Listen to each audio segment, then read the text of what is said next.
நான் ஏற்கனவே சொன்னது போல மற்ற வரைகலைகள் தயாராக இருக்கும்னு நினைக்கிறேன். விவசாயிகளுக்கு வணிகர்களுக்கு அது எப்படி இருக்கு அப்படின்றத பார்க்கலாம். தொழிலாளர்களுக்கு அந்த வரைகளை நிச்சயமா தற்போது நமது வரைகலை நிபுணர்கள் அதை ஒளிபரப்புவாங்கன்னு நினைக்கிறேன். அந்த காட்சிகள் வந்து கொண்டே இருக்கிறது. நமக்கு தற்போது மெகா சர்வேயில் விவசாயிகள் வணிகர்கள் வந்து விவசாயிகள் ஆதரவு 7%, எதிர்ப்பு 45%, கருத்தில்லை 48%. விவசாயிகள் தான் இப்படி இருக்கு. சரி, வணிகர்கள் எப்படி இருக்காங்கன்னு பார்ப்போம். வணிகர்கள் மெகா சர்வேல வணிகர்களுடைய சர்வே என்ன சொல்லுதுன்னு பார்ப்போம். ஆதரவு வெறும் 4%, எதிர்ப்பு 20%, கருத்தில்லை 76%. வணிகர்கள். தொழிலாளர்களுடைய ஆதரவு விஜய்க்கு எப்படி இருக்குன்னு பார்ப்போம். அமைப்பு சாரா தொழிலாளர்கள் இவர்கள் ஆட்டோ ஓட்டுநர்கள், ரிக்ஷா ஓட்டுநர்கள் போன்ற பல்வேறு வகையான ஓட்டுநர்கள், அவர்கள் மட்டுமல்ல அமைப்பு சாரா இருக்கிற பல தொழில்கள். ஆதரவு 21, எதிர்ப்பு 37%, கருத்தில்லை 42. நிச்சயமா இதுவும் ஒரு சுவாரஸ்யமான தகவல் நமக்கு கொடுத்துருக்குன்னு நினைக்கிறேன். ஏன்னா இளைய தலைமுறையில் 60% ஜம்பா அடிச்சார். அப்படி பெரிய ஒரு ஹை ஜம்ப் போனாரு, ஒரு சம்மர்சால்ட் அடிச்சு போனவர். திடீர்னு பார்த்தீங்கன்னா இப்போ தலைக்கீழே கவிழ்ற மாதிரி வணிகர்கள் விவசாயிகள்ல 4, 7 வருது. இது என்ன சொல்லுது? ஒரு குழப்பமா இல்லையா பார்த்திபன்?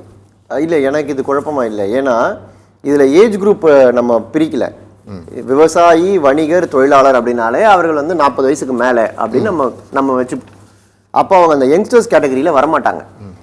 அவர்கள் அப்போ இவங்க எல்லாருமே ஒரு 40 வயசுக்கு மேற்பட்ட ஆட்கள். 40 வயசுக்கு மேலே அவருடைய ட்ராக்ஷன் வந்து குறைவாகத்தான் இருக்கு. அவர்களை கவர் பண்றதுக்கு அவர் இன்னும் எந்த வேலையும் செய்யல. இதுல கூட நீங்க பாத்தீங்கன்னா விவசாயியோட கம்பேர் பண்ணும்போது தொழிலாளர்களுடைய ஆதரவு அதிகமா இருக்கு. ஏன்னா அவர் வந்து கொஞ்சம் எல்லாரும் அரவணைச்சு போகணும்னு பேசுறாரு, எல்லாருக்கும் எல்லாம் கிடைக்கணும்னு சொல்றாரு. அந்த மாதிரி பிராடான விஷயங்களை பேசுறதுனால தொழிலாளர்ன்றது ஒரு பெரிய ஸ்பெக்ட்ரம், விவசாயின்றது ஒரு சப்செக்ட், வணிகர்ன்றது ஒரு சப்செக்ட், பட் தொழிலாளர்ன்றது ரொம்ப பெருசு. விவசாயிகள் நினைச்சுமா நம்ம இஷ்யூ என்ன பேசினாரு, நமக்காக அவர் என்ன குரல் கொடுத்திருக்காரு, நமக்காக என்ன போராட்டம் நடத்தியிருக்காரு, வணிகர்கள் எங்களுக்காக என்ன பேசியிருக்காரு. இப்போ ஜிஎஸ்டி பத்தி பேசுறோம்னா ஜிஎஸ்டி பத்தி அவர் பேசுறாரு, ஏதோ தொடர் போராட்டம் பண்றாரு, ஏதோ ஒரு கிரவுண்ட்ல இறங்கி ஒரு வேலை செய்யறாரு அப்படின்னா அப்போதான் அவருடைய ஆதரவை பெற முடியும். இதெல்லாம் வந்து நீங்கள் வேலை செய்து பெற வேண்டிய ஆதரவு. இளைஞர்கள் ஆதரவுன்றது நீங்க சினிமாவில் நடித்ததன் மூலமாக கிடைத்திருக்கக்கூடிய ஆதரவு. அது ஆல்ரெடி நீங்க கேபிட்டலைஸ் பண்ணிட்டீங்க. இதெல்லாம் நீங்க கட்சி ஆரம்பிச்ச பிறகு நீங்க இனிமே வேலை செஞ்சு பெற வேண்டிய ஆதரவு. அவன் கொடுக்கவே மாட்டேன்னு சொல்ல, இன்னைக்கு ஆதரவு இவ்வளவுதான், நீங்க ஏதாவது செய்யுங்க, நான் ஆதரிக்கதா இல்லையான்னு சொல்றேன். அதனாலதான் கருத்தில்லைன்றது 76% இருக்கு. அதை அவர் வந்து அந்த 76% பச்சையாக்க போறாரா ரெட்டாக்க போறாரான்றது அவருடைய செயல்பாடுகளை பொறுத்தது. கண்ணன், உங்கள் பார். இந்த விவசாயிகள், வணிகர்கள், தொழிலாளர்கள் இவங்க வந்து இந்த செக்டார்ஸ் வந்து ஒவ்வொரு நாளும் பல பிரச்சனைகளை எதிர்கொள்கிறான். நீங்கள் சொன்ன மாதிரி ஜிஎஸ்டி பற்றி இன்னும் விஜய் கருத்து சொல்கிறதுக்கு இன்னும் எவ்வளோ நாள் ஆகும் தெரியல.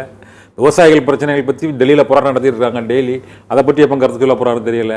தொழிலாளர்கள் வந்து ஓரளவு அவங்களுக்கு சப்போர்ட்டாக இருக்கிறதுனால தொழிலாளர் கொஞ்சம் சினிமா பார்க்குறவங்க கொஞ்சம் அவங்க பிரச்சனைகளை பற்றி நம்ம திரைப்படம் கொஞ்சம் பேசுகிறாரு அப்படின்னால அவங்க தரப்பு அந்த ஆதரவு இருக்குன்னு நினைக்கிறேன். அதனால் அந்த ஆதரவு தளம்ங்கிறது இந்த இளைஞர்கள் மற்றும் இந்த விவசாயிகள், தொழிலாளர்கள், வணிகர்கள் இவங்க எல்லாமே வந்து டெய்லி பிரச்சனையை எதிர்கொண்டு நமக்கு என்ன பிரயோஜனம் இருக்குன்னு அவங்க கேட்கக்கூடிய ஆள். திமுக அப்படி கேட்கக்கூடிய ஆட்கள் அவங்க விஜயை வந்து இன்னும் ஏற்றுக்கலாங்க தான் அது வந்து தெரிய வருது. இல்லை, நீங்கள் பார்த்தீங்கன்னா அமைப்பு சாரா தொழிலாளர்கள் வந்து 21% இருக்காங்க. அமைப்பு சாரா தொழிலாளர்கள் வந்து பல தொழில்கள் இதில் இருக்கின்றன. ஏன்னா நீங்கள் சொன்ன மாதிரி அன்றாட பிரச்சனைகளை எதிர்நோக்கக்கூடியவர்கள், அன்றாடம் பல்வேறு பிரச்சனைகளை எதிர்நோக்குறாங்க இவங்க. ஆனால் இதில் மிக முக்கியமாக விவசாயிகள், வணிகர்கள் இருவரையும் பார்த்தீங்கன்னா விஜய் கிட்ட அவர் விஜய் வந்து இன்னும் அவங்க கிட்ட போகவே இல்லை. ஏன்னா அதனால தான் நிறைய பேர் கருத்தில்லை அதிகமாக இருக்கு. ஏன்னா அவர் இப்பதாங்க வந்திருக்காரு, அதுக்குள்ள என்னங்க நீங்க இன்னும் நிறைய நாள் இருக்கு, எலெக்ஷனுக்கு நிறைய நாள் இருக்குன்ற சொல்லாம சொல்லியிருக்காங்கன்றதான் இந்த சர்வேல நமக்கு புரிய முடிகிறது. எனவே இது நிச்சயமா மிக முக்கியமானது. ஏற்கனவே பார்த்து இருமுறை சொல்லிட்டார், 2 எச்சரிக்கை மணி கொடுத்துட்டோம் விஜய்க்கு, இது 3வது எச்சரிக்கை மணி. நீங்கள் அரசியல் தர பரிணமிக்க வேண்டும் என்றால் விவசாயிகள், வணிகர்கள் ஆகியோரை நோக்கி செல்ல வேண்டியது கட்டாயம் என்பதை சொல்லாமல் சொல்லியிருக்க இந்த சர்வே முடிவுகள்.